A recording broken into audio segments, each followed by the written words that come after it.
Hey everyone, this is Tim from YourSixGaming. Today in this video, I'm going to go and show you how to fix your PlayStation 5 controller when the D-pad buttons aren't working. As you can see, when I press the right D-pad, it's not moving to the right, and when I press the up D-pad button, it's not working. Now I'm going to completely take apart my PlayStation 5 controller and see what's going on.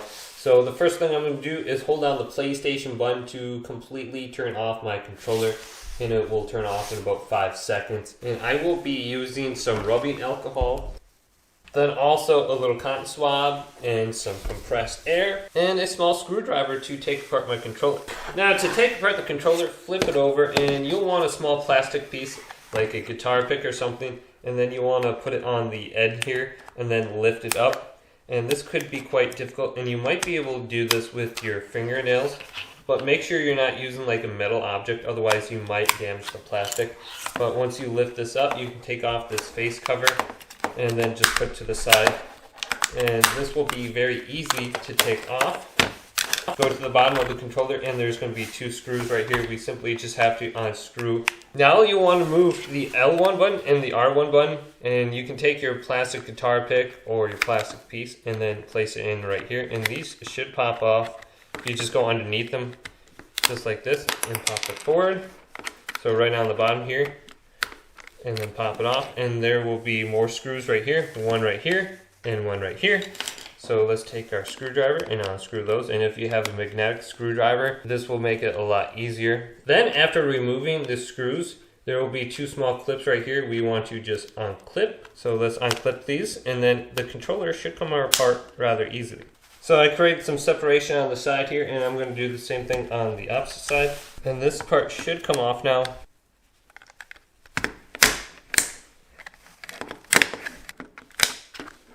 Alright, and I finally have this off. And the battery might fall out on you.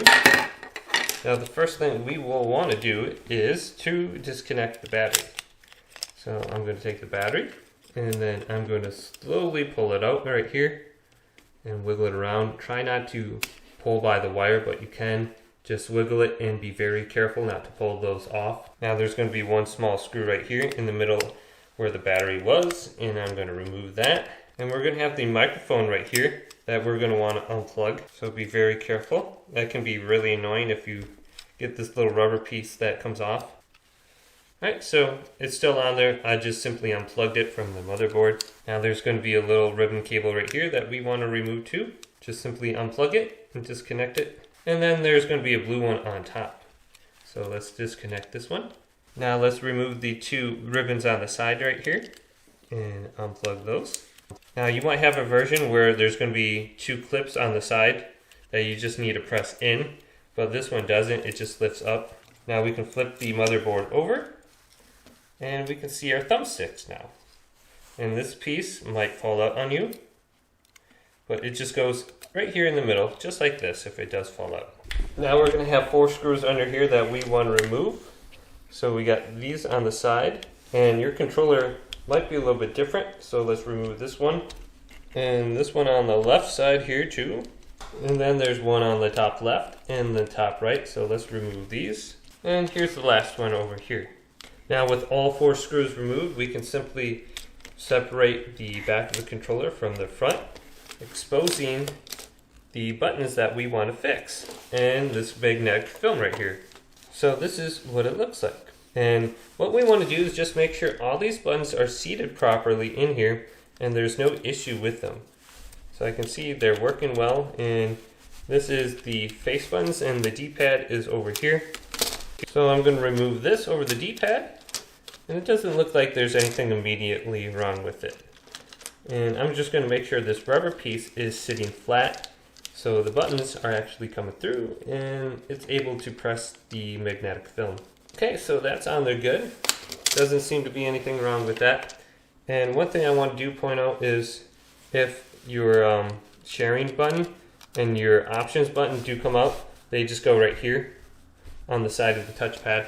Now you do have the option to change out this magnetic film if you buy another one off Amazon, but I'm just going to take some rubbing alcohol like this and a cotton swab, and I'm going to put a little bit of rubbing alcohol into here, and then what I'm going to do is put some on my cotton swab and just do the entire thing. Just make sure I clean it off. Maybe there's something on here that's disrupting the signal. Now I'm going to try to remove this, and I'm going to let this air dry a little bit before I put everything back together. But I do have some compressed air that I'm going to blow into my controller. And I'm cleaning off the sensors specifically where the buttons are not working. So my up on the D-pad and the right D-pad button. Just make sure this is very clean. Alright, now I got some compressed air like this. I'm just going to spray into it, just in case there's any kind of debris in there. Also to help dry off my controller. Alright, that's looking rather clean now after I blew it off. Now let's place my controller back together. Now I'm going to place my controller back together, and if your sharing button and broadcasting button do come off, simply just put it back where it was before, right next to the touchpad. And there's little grooves in this, so you know the way to actually put it in. Now if this little piece does come off, it simply just goes right here. And you can kind of see where this little black piece might be located. So go right here. Now flip over here. Now we can just flip this back over. Put this back on. Now we'll have to align these two pieces and make sure this ribbon cable on the top is kind of out of the way. And my thumbsticks are through on the other side.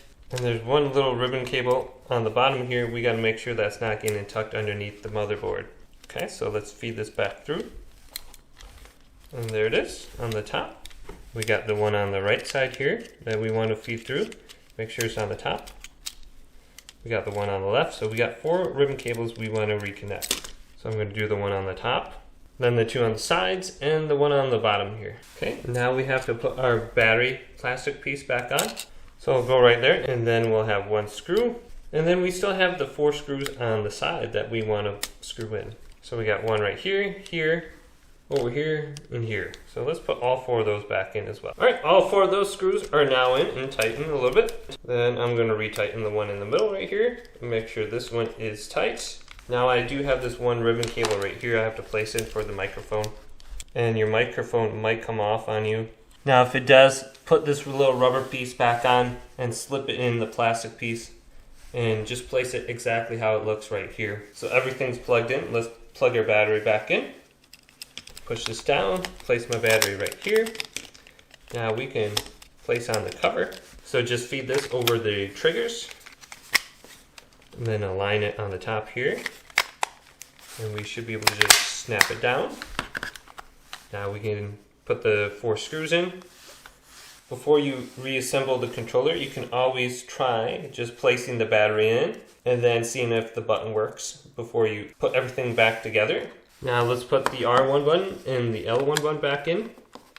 So just go to the correct side and then you can snap this in. So I can see it's L1 and L2 right here. Alright, push it in. Perfect. Let's do the same thing on the right side. Then we can take the face cover, feed it in under the touchpad first, and you can snap it down. My controller is completely reassembled now. Now let's test out the buttons, see if this works. Alright, so I'm just on the home screen once again on the PlayStation. Moment of truth, let's go down to the right now. And as you can see, it's moving to the right. And the up button wasn't working at all before either. So let's go up on the D-pad, and you can see it's going up on the D-pad now.